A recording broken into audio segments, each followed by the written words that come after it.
Hi everyone, welcome back to Mountaineer Security. Today we're going to continue our series on getting started with Defender for Endpoint by talking through threat and vulnerability management. This is a great module of MDE. It provides real-time detail on what you need to do to improve your security posture, and it takes a lot of the guesswork out of administering and securing endpoints.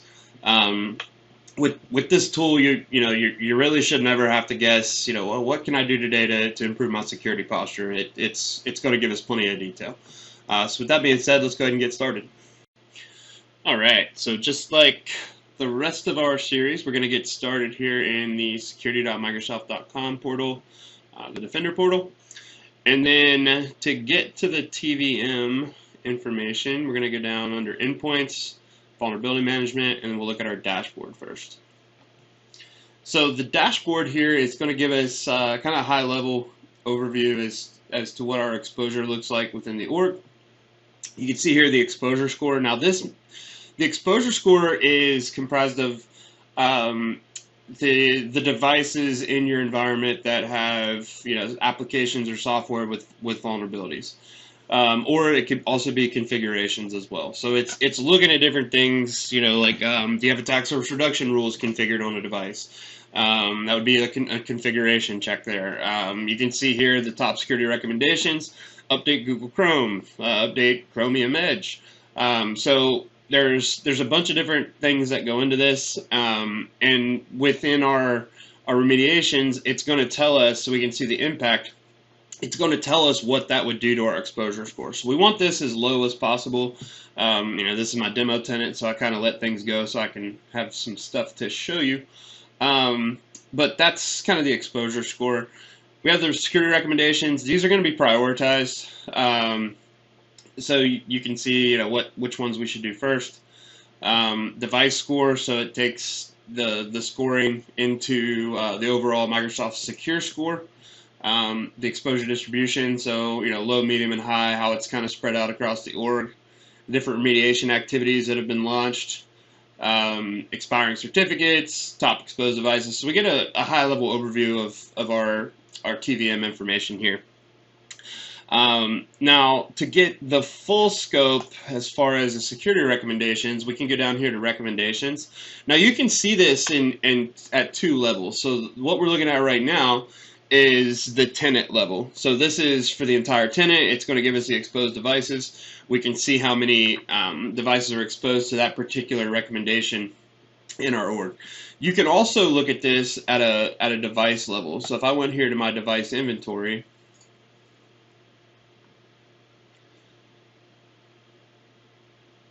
and I'll just select the device here. So let's use this victim machine.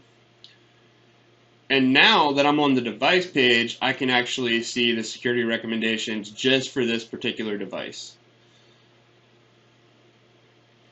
So this is going to tell me everything on this particular device, whereas the other view I was looking at the entire tenant. So I can see this. I can see the software inventory, so that's the same over here as well. I can see the inventory on this particular machine. So it's going to tell me all the software that's downloaded on the machine. It's going to give me the weaknesses, the threats for that as well. I can even look at browser extensions, so any extensions that have been installed will pop up here. I can take a look at those. It's going to give us permission risks, so if it's an extension that could be kind of risky, or if it has more permissions than what is needed, it'll tell us there. And I can look at the discovered vulnerabilities. So this is just going to correlate back to the security recommendations software inventory and tell me how many vulnerabilities are on my machine and the software related to it, and so on and so forth.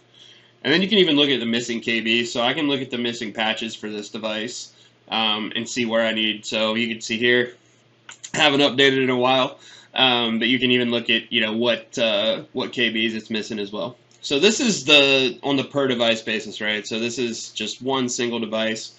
So if I pivot back over here to my recommendations, which is the entire tenant view, I can look at how many exposed devices there are.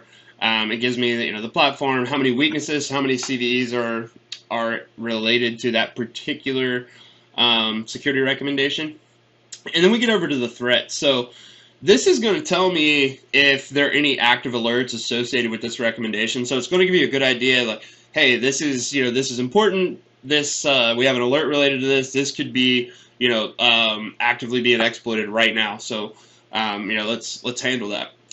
And then you have the little red bug. So this is telling us that there's a public exploit available for that particular security recommendation. When we see that, we want to, kind of prioritize those and get those handled first, as there's more risk related to, those particular recommendations.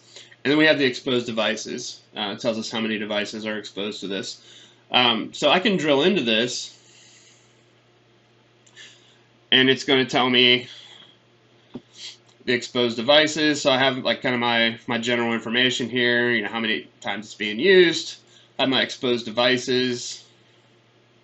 So it's telling me how many devices are exposed to this particular thing. So I have a couple options here, right? I could export this list. It's going to export a CSV.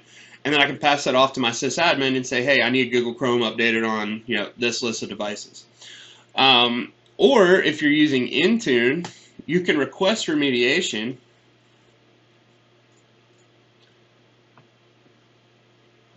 And so what it's going to do is it's going to open up a ticket over in Intune for us to manage over there. So we can choose a particular scoped group. We covered groups, device groups in our automated investigation video. But for this, I'm just going to scope it to all. I have a remediation request here. So I tell it, kind of the remediation, what it is. So this will be a software update. And then I'm going to open up a ticket in Endpoint Manager or Intune. I can give it a due date. So for this instance, I'll just say like tomorrow or something. And then you can give it a priority. Now you also have the note. So I could give my, whoever's administering Intune a note and say, hey, this is high priority, implement ASAP. Oop, ASAP. Or something like that, right? And then I can get that set up. And now we have the mitigation action. So this is in beta. This is very new. This is going to allow us to either warn a user or block a user from accessing a vulnerable application. So this is a very awesome tool that comes into play with, hey, we have X, Y, and Z vulnerable software. Maybe I have some sysadmin that are on vacation or PTO or what have you. In the meantime, before we can get this remediated, let's go ahead and warn the user and let them know that they're going to be accessing a vulnerable application. Or let's take it a step forward and let's block, right? So we'll block all the vulnerable versions of that app. Now this doesn't mean if, for this instance, Google Chrome, right? I have 5 out of my 6 devices are exposed to this. So the device that isn't exposed to this is still going to be able to use Google Chrome, this version of Google Chrome, or sorry, Google Chrome period, without any problem. Now, the other 5 devices, as long as they're on this version, they're not going to be able to use it if I'm in block mode, right? So it's not going to be blocking every application, right? So if I set this up, it's not going to block every instance of Google Chrome. It's just going to prevent the instance, which is this version. So it's only going to be this version that's blocked from being used. So this is very helpful. To me, it's a less intrusive way of being able to kind of block access to vulnerable applications without a whole lot of end-user impact. So we can make our determination as to what we want to do, whether nothing, warn, or block, and then we can give them a message. So we can tell them, hey, we need to update Google Chrome, which this can be very helpful on, different applications that the end user is able to update themselves, right? Like Google Chrome that I'm on right now. So this is helpful. We can even throw something in there like, if you want to continue working with this application, please update, whatever.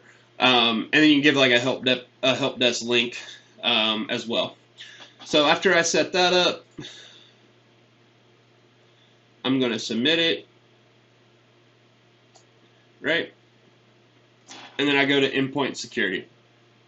So now I should see a ticket opened up in Intune. So if I go to Endpoint Security, and then I go to my security tasks, let me go ahead and filter off the created date here. And now I have my Google Chrome. So I can drill into this from here, and I can accept or mark as complete. right? So if I've already done this, I've pushed this out, I can hit complete. This has been completed, and then I can send that. Right, so once I'm done there,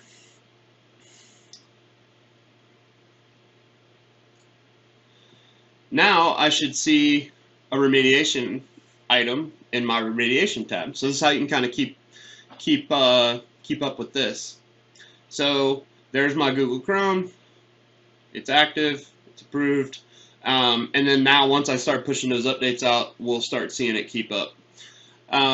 Here's any exceptions. So you have any exceptions that you've added for any recommendations. So say if I go to my recommendations here, let's say that maybe one of these recommendations we're handling with like a third-party tool. Right? We have something else doing that. We don't want to implement the Microsoft platform version of that, so we're gonna exclude it. Right? So say I'm gonna update. Maybe I can't update, Mac OS for whatever reason. We'll just use it as an example. All right, so I can drill into update Mac OS, and then I'm going to use my exception options.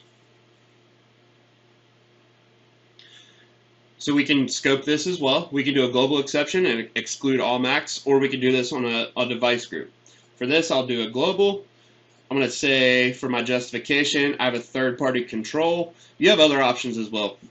Alternate mitigation, you can accept the risk. If it's just not feasible for you to implement in your environment, you go ahead and accept that risk. Or if you have this planned at a later date and you want to, you don't want to rush that, or you just want the system to know, like, hey, I have this planned, put me in a grace period so that my exposure score isn't getting hit on this, right? So for this, I'll say third-party control. This is justification, so if I want to give my third-party control name, I can. And then I can give it a date, so how long I want to exclude this. So if I want to do it for a year, I'll set that, and then submit my exception. All right, so you can exclude different things from impacting your exposure score. Just make sure that when you're going through these and you have like a third party doing something, or if you just accept the risk, make sure that you're going in here and classifying those. That way your exposure score isn't getting hit. So let me go back to remediation here. So we have our activities, which is what's currently in remediation. We have our exceptions, we just covered, and then our blocked applications. So this is going to be what we just configured a minute ago, where I'm going to say, hey, I want to warn the user if they're using a vulnerable version of this. And you can even see here's the software, but here's the blocked version. Right, so it's not blocking Chrome altogether. It's only going to be blocking, well, in this case, warn, but it's only going to be warning on this particular version of Chrome. So that's very handy. It gets very granular, and I like that a lot. So next is our inventory. So we saw that at the device level earlier. This is where we can see all the inventory for our devices, the software inventory. And then we can filter too. So we have some helpful filters. There's different tags here if we wanted to look at end of service software, upcoming. So if we want to get ahead of the game, we want to see upcoming end of service software versions, we can do that. So we have if we want to look at everything that has a weakness or doesn't, there's some good filters in here to kind of break this up and give us insight into the applications. Again, you can see the browser extensions here. So I don't have anything there yet. And then you can see the expired certificates as well. So I should have some expired stuff in here, I believe. It's even going to tell me stuff that is expiring soon. So now I can go in here and look at these and see what I need to do. And see what devices these are installed on, and kind of get ahead and say, okay, I'm gonna go ahead and renew the cert or do whatever I have to do to fix that. Here's our weaknesses. So there is a weaknesses page where we can see all the CVEs in the environment. To me, if you want to drill into these individually and kind of take a look at those, that's great. I prefer just going into either the software inventory or the security recommendations because it groups it better, right? So like for this one, I have to look through all these different Google Chrome recommendations or CVEs. Whereas if I just go over into my recommendations and I go into my Google Chrome recommendation, I can look at all these in a grouped fashion. So it's just it's 6 in one hand, half a dozen the other. It's however you like to look at data. For me, I just like to have it kind of broken down into its respective piece of software versus looking through individual CVEs across the board. So once this loads up, I'll be able to look at the associated CVEs. And you saw the number before, the remediation, it was 200, and I'm at 200 here. So again, you can do it either way. I just wanted to show kind of how I like to do it when I'm looking at this data, just to kind of help you out. All right, and then we have the event timeline. So the event timeline is going to give us up-to-date information as far as when new vulnerabilities were released. Right, so here's Google Chrome. This one came out on the 9th. It has 4 new vulnerabilities, and it's telling me it's impacting 6 devices. So from here, I can drill into this. I can go to that particular related security recommendation, and then this is telling me the exact CVEs just for this particular date. So we have a helpful timeline here as well, so we can kind of see when things came out, kind of use it as a metric to see how fast we mitigated the risk out there, but this is very nice to have as well. Now there's one more thing I want to show you, and that is going to be our notifications. So we can actually get notifications sent whenever there's a new vulnerability related to the software on our machines. So I can do that by going down here to settings, and then I can go to endpoints.